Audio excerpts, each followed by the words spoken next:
Hi everyone, welcome to another reflection on Covid-19. Today I'm reflecting on the words, the vocabulary being used around this virus and this episode in our lives. And I note from the majority of government that the words are combative in nature. This is an invisible enemy. This is a battle we have to win. People who do not comply with the protocols are being branded as traitors. And I'm seeing that these words, this vernacular, has different effects on different people. For some people, it's a call to arms. It inspires them to set aside their individual desires and needs for the greater good. For others, it is throwing them into a state of abject fear for their very survival.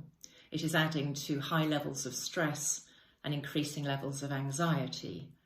So some might say that's not really a helpful description of the challenges that we face.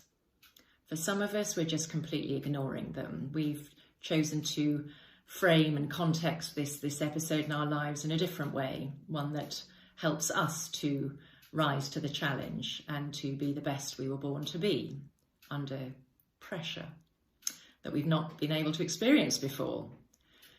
So words are vehicles. They're a way of communicating how we feel, what we're thinking.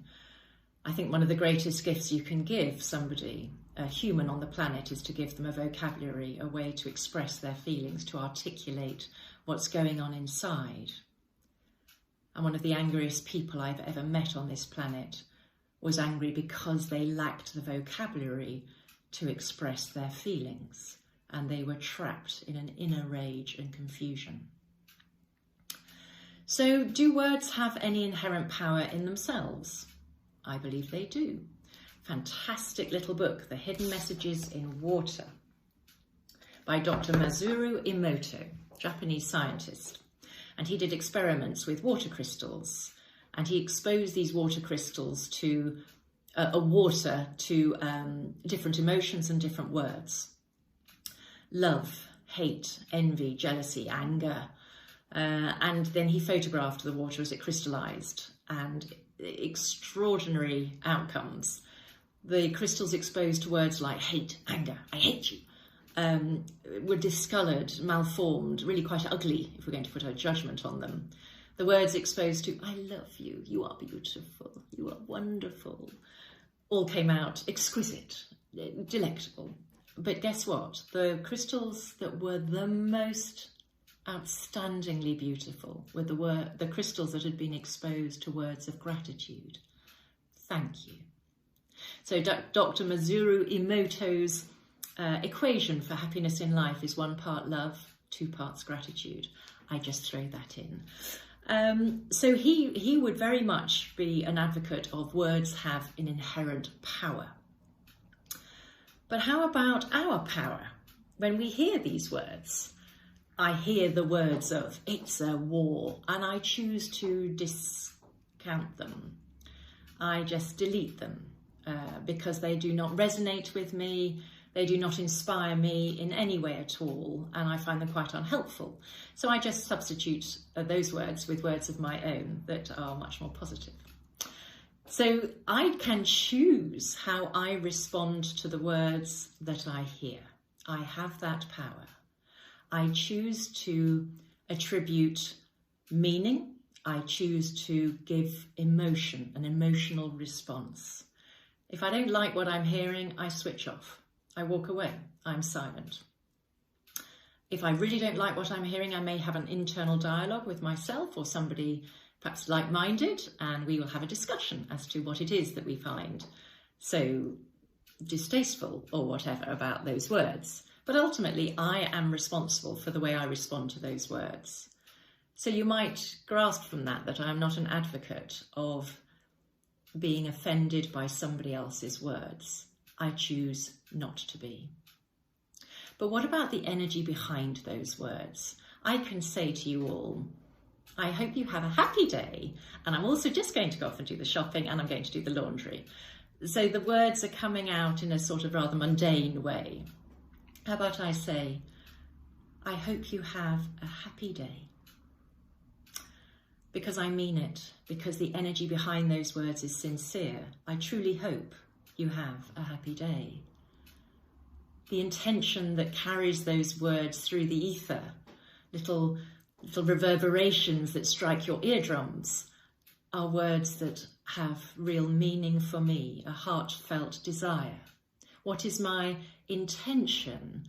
What is the outcome I would like to have with those words?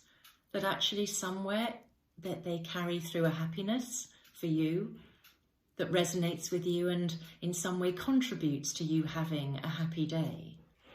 So there is power in the energy, the motivation, the belief, the desire for the outcome behind the words themselves.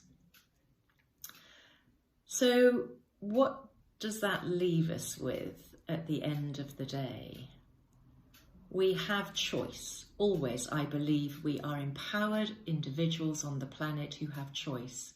We have the gift of language, an exquisite language. No matter if it's English, it doesn't matter what nationality language it is, it's just exquisite. You can tell I'm a fan of language. In fact, I've been called verbose in the past. I've been called garrulous.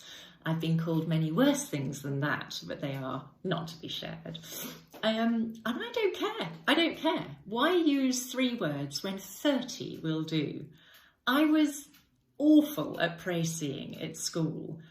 I don't understand why you would take a beautiful piece of prose and rob it of its very heart and soul to reduce it into some, sterile reduction of its former glory. I don't want to do it, I can't do it. So I love words. And I'm very aware that I have a responsibility with the words that I choose to use. Everybody that knows me will know I am so careful with the words that I use.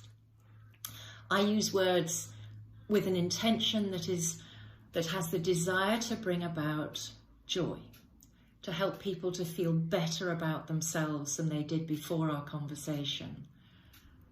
I no longer use words that would diminish somebody's light. So let us all at this time of very high emotion, and in fact today on the dog walk, my partner and I we were having this conversation about words and their meanings, and we came across a group of people, 4 dog walkers and 1 lady runner, 4 men and 1 lady runner. The lady runner was absolutely giving it all to one of the guys, accusing him of not having picked up the dog poo. And what seemed to be starting off as a fairly simple exchange became very heated, very disrespectful in all parties, and most unpleasant to me because I pick up on energy, and I feel sick when I feel antagonistic, conflict-oriented energy. I really struggle with it. So the lady jogger, God love her, she spoke her truth. She does not like people to leave poo on the path that she might step in and take home. I quite agree with you, my love. I really do. I'm an obsessive poo picker-upper, mine and other people's. The gentleman dog owner did not take so kindly to being criticised, shall we say, and it soon deteriorated into a slanging match. And what came out from the exchange was that this lady then went on to say, "I've lost my job." And I could tell immediately this wasn't about the poo. That was the straw that broke the camel's back. This was because this woman was in a terrible state of anxiety, of fear for her survival and that of her family. And stepping in the poo was the last thing. For the gentleman, he didn't seem to be having quite such a harsh time of it, and just took offence to being nagged, shall we say. So I rustled through with my boyfriend very quickly. We just skirted around the outside.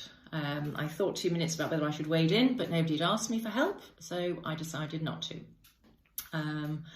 But boy, did that just highlight for me the power of words. And I wondered if we all had a choice to play that out again, how would it have started? And I'll own up now to my own very, very poor bit of behaviour of a week ago. I was walking the dog and a gentleman was throwing a Coke can, literally in front of me, 10 paces in front of me, was throwing a Coke can into a hedge. Well, I'm an obsessive litter picker-upper, and I just could not believe my eyes. So I say, excuse me, could you retrieve your Coke can from that hedge and put it in the bin? He gave me a really embarrassed smile, shrugged his shoulders, sorry, picked up the can and started to walk off. My higher self would have said, thank you, I appreciate your gesture, have a good day. I wasn't able to muster that high vibration in that moment, and all of the frustrations of the best part of 40 years of picking up litter came out in that moment. And that poor man then was subjected to my thoughts on COVID and people being mature and stepping up to the plate and acting responsibly, which of course then initiated from him a predictable response of expletive, expletive, expletive. I took full responsibility for that exchange, for the way it had deteriorated. I took full responsibility for standing in my truth and asking him not to litter. I think that was fair in my reality. But what happened after that, I hold my hand up and say, that was not well handled. And I deserved what I got. I really did. So, words, energy behind the words, motivation behind that carries as energy the word to the listener. I think at these very, very stressful times, emotions running high, I wonder if we could all consider being a little kinder with our words, a little bit more helpful, a little bit more supportive, non-judgmental. Hold my hand up to that one. Trying to diffuse the situation rather than using them as an opportunity to let rip. It's my experience, it doesn't have to be anybody else's, but I just wanted to share that with you today, the power of words.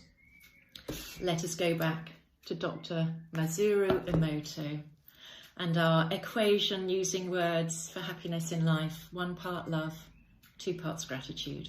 I am grateful for this opportunity to be sharing my thoughts with you. I'm even more grateful for the fact that some of you actually watched this video, which I find joyful. Thank you. I am truly grateful for sharing. And I hope that as I send my heartfelt wish for you to have a happy day, that you find your way through this ordeal, this challenge, this opportunity, however it appears to you, in a way that minimises suffering and brings about some peace and even joy, if at all possible. I leave you with that. Thank you for sharing this time with me. Blessed be.